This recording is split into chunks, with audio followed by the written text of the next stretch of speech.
All right, let's get some basics out of the way. Now there are two color modes that you need to know and understand.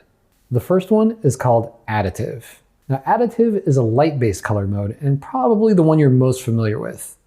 So as colors overlap, they become brighter and brighter and ultimately get very close to white. So RGB is additive and it's used on just about every screen we enjoy staring at so much. Now, additive color is great for bright, saturated, and even neon colors because it has a very wide range. The second color mode is called subtractive, and it's pretty much the opposite of additive. Subtractive is a pigment-based model, whereas colors overlap, they become darker and darker, getting closer to black. Think about like ink and paint and dye. CMYK, also known as four-color process, is subtractive and widely used for printing. You can find subtractive color in any real-world material like ink and paint, and in most printing techniques. Isn't it kind of cool that we have this world of color available to us anytime we'd like? But it wasn't always that way.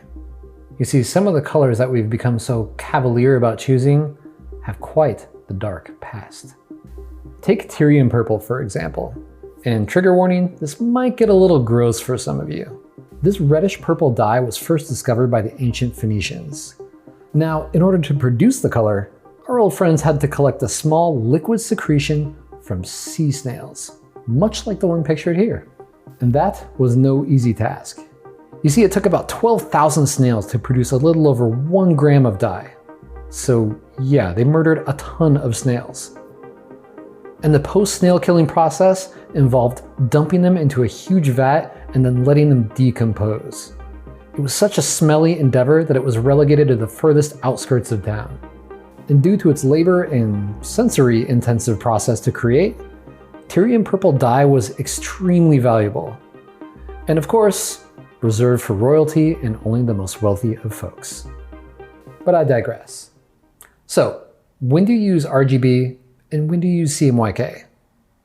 I'm glad you asked.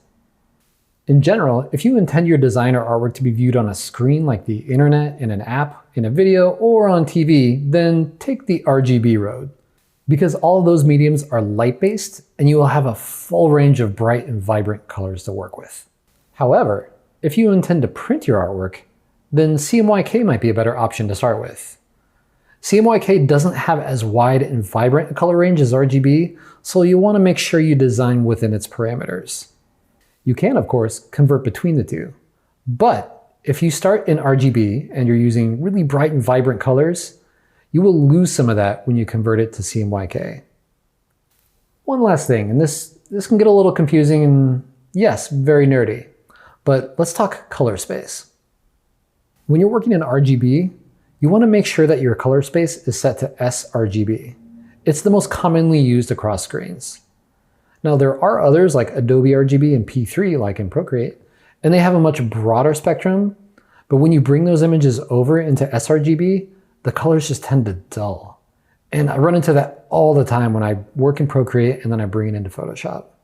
So in my opinion, stick with an sRGB color space for most things. Now some of these terms I'm throwing around might be brand new to you, or maybe you've heard of them but have no idea what they are. Totally okay.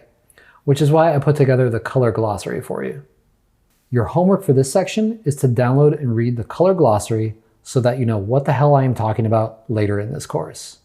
Also, you can impress friends and strangers at parties with your vast color vocabulary knowledge. Wow,